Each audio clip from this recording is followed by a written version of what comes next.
আসসালামু আলাইকুম। হ্যালো বন্ধুরা, কেমন আছেন? আশা করি সবাই ভালো আছেন।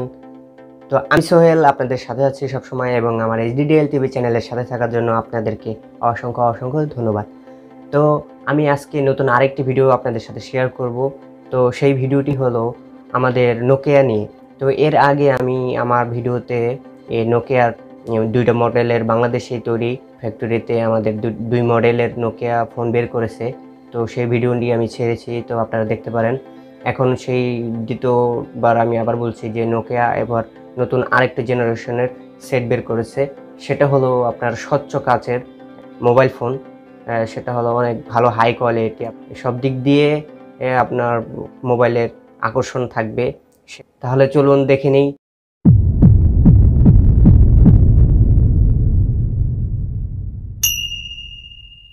তো বন্ধুরা, আবারও আলোচনায় নোকিয়া এবার কাচের মতো স্বচ্ছ স্মার্টফোন আনছে HMD গ্লোবালের মালিকাধীন প্রতিষ্ঠান মডেল নোকিয়া ভিটেক। বেশ কয়েক বছর ধরেই নোকিয়া নতুন এই ফোন নিয়ে আলোচনার তুঙ্গে।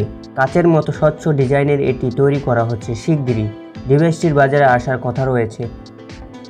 অত্যাধুনিক ডিজাইনের এই ফোনে থাকছে 12GB র্যাম, এতে 108 মেগাপিক্সেলের ক্যামেরা থাকছে, ব্যাকআপের জন্য থাকবে 6900 মিলিঅ্যাম্পিয়ারের শক্তিশালী ব্যাটারি।